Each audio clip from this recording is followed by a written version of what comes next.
Oke guys, balik lagi sama gue si Krempeng di sini. Jadi di video kali ini gue udah bersama dengan iOS terbaru yang baru aja dirilis sama Apple, yaitu iOS 18 versi RC atau rilis kandidat. Ini adalah versi beta terakhir yang dirilis sama Apple, yang mana selanjutnya itu akan dirilis untuk versi resminya iOS 18. Jadi kira-kira apa aja sih yang baru di dalamnya? Langsung aja kita bahas.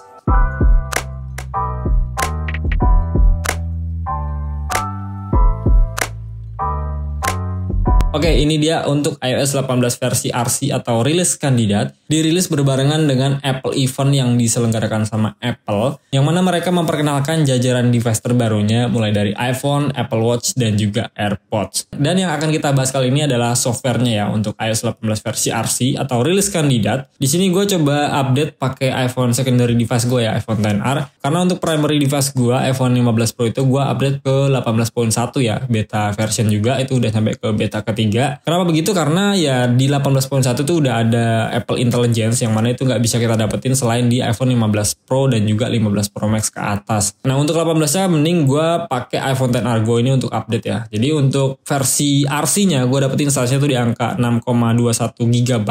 Untuk versi RC ini memang size-nya besar ya, sama kayak versi resminya. Dari posisi manapun iOS kalian berada. Padahal ini posisi iPhone XR Go tuh ada di iOS 18 beta ke-8 ya kemarin tuh. Jadi selisih satu beta di bawah iOS 18 versi RC ini. Tapi tetap aja, size-nya tetap gue dapetin di angka 6,21 GB. Tergolong besar memang, tapi nggak apa-apa, gue update aja. Dan kalau kita cek di sini untuk build number-nya, kita pergi ke setting, lalu general, about, iOS version di sini ada 18.0, 22A 3354. Jadi buat kalian yang mau update ke 18 versi RC, pastikan untuk build number-nya sama kayak yang ada di iPhone XR Go ya, 22A 3354. Terus kita akan cek juga untuk iPhone storage-nya. Kita pergi ke iPhone storage. Loadingnya lumayan cepat ya. Di sini untuk iOS-nya gue dapetin di 10 GB-an, 10,39 GB karena memang ini nggak ada Apple Intelligence, jadi nggak ada tambahan untuk size-nya dari iOS. Kemudian untuk sistem datanya gue dapetin di 4,5 GB-an, ya 4,5 GB pas. Ini gue nggak tahu nantinya akan berubah atau enggak, tapi kemungkinan sih akan berubah ya. Harusnya sih nggak akan signifikan untuk berubahnya. Jadi kalian nggak usah khawatir banget untuk iOS dan juga sistem datanya ini. Selanjutnya kita berbicara mengenai apa aja sih yang baru di iOS 18 versi RC ini. Sebenarnya nggak banyak ya, cuman ada beberapa poin penting yang sekiranya kalian harus tahu. Perubahan pertama yang ada di 18 versi RC ini adalah di bagian kameranya. Kalau kita pergi ke kamera, nah langsung masuk ke video ya. Ini kita maksimalin dulu ke 4K 60 fps karena iPhone XR udah bisa ke 4K 60 fps. Nah kalau kita coba video recording di sini, kita coba record. Nah sekarang di 18 versi RC itu udah ada tombol pause ya di bagian bawah kiri sini. Kalian bisa lihat sendiri. Nah sebelumnya tuh nggak ada ya, bahkan di 18.1 beta ketiga itu nggak ada. Mungkin nanti akan diupdate di beta keempatnya. Jadi khusus di 18 versi RC ini dia akan munculin tombol pause di bagian sini. Jadi kalau misalnya tombol kanan tuh dia buat shutter, buat apa namanya, buat jepret. Nah tombol kiri itu untuk pause ya. Kalau misalnya kita pause, ini kan 25, 26 tuh. Jalan ya untuk detiknya. Kalau gua pause, dia akan berhenti juga. Dia nggak berwarna merah lagi ya, warnanya abu-abu gitu terus kelip-kelip gitu ya. Itu menandakan kalau memang videonya itu lagi di pause. Nah pada saat video pause kayak ini, kalian juga bisa manfaatin yang lain ya, seperti flash kayak gini nih. Itu bisa diaktifin juga. Shutter juga bisa kalian pakai, langsung jepret gitu. Jadi nggak cuman pada saat live doang ya, pada saat videonya itu jalan. Video pada saat pause pun kita bisa manfaatin untuk flash dan juga capture-nya. Kalau misalnya mau dilanjut, kita tinggal pencet ini lagi nih. Nah, dia akan lanjut ya. Kolomnya berwarna merah, detiknya pun berjalan. Dan kalau misalnya kita selesaikan di sini, lalu kita lihat hasilnya. Nah, kurang lebih hasilnya kayak gini. Pada saat di pause, dia juga akan berhenti. Nah, sekarang ada tambahan fitur baru lainnya ya di bagian video recording pada saat kalian udah selesai record. Itu ada di bagian sini. Kalau kalian pencet edit di sini. Nah, di bagian atas kanan sini, ini kan ada titik 3 ya. Di sampingnya itu sekarang ada gambar jam gitu. Kita bisa pencet di sini. Nah, di sini kita bisa mengubah ya untuk FPS-nya. Tadi kan gue setting di 4K 60 fps. Pada saat kalian udah record video, terus videonya udah jadi ada di galeri kalian bisa edit dengan cara mengubah FPS-nya. Jadi kalau misalnya kalian nggak serk dengan 60 fps tadi, kalian bisa ubah ke 30 fps. Artinya dia 50% ya untuk playback speed-nya. Kita pencet di sini. Nah, ini pun kalian bisa edit ya untuk 50%-nya itu di bagian mana aja. Nih, misalnya gue mau tarik kayak gini. Misalnya bagian ininya doang nih yang 50%. Yang lainnya nggak perlu. Ini tinggal pencet done aja. Nah dia akan memproses dan akan langsung mengedit videonya seperti yang kita mau. Jadi sebenarnya fitur ini tuh mirip kayak fitur slow motion ya. Slow motion kan kita bisa ubah juga itu untuk FPS-nya. Kayak misalnya kita mau 120-nya di sini, 240-nya di bagian sini gitu. Kita bisa ubah juga untuk yang bagian slow motion-nya. Nah, sekarang diterapkan juga untuk video utamanya ya. Video utama itu kan 60 atau 30 FPS. Oh ya, dengan catatan ini berlaku kalau kalian settingnya tuh di 60 FPS ya. Itu 60 kalian bisa ubah ke 30, artinya 50%. Kalau kalian recordnya di 30 itu nggak bisa diubah ke 60 ya. Di sini gue akan coba dulu.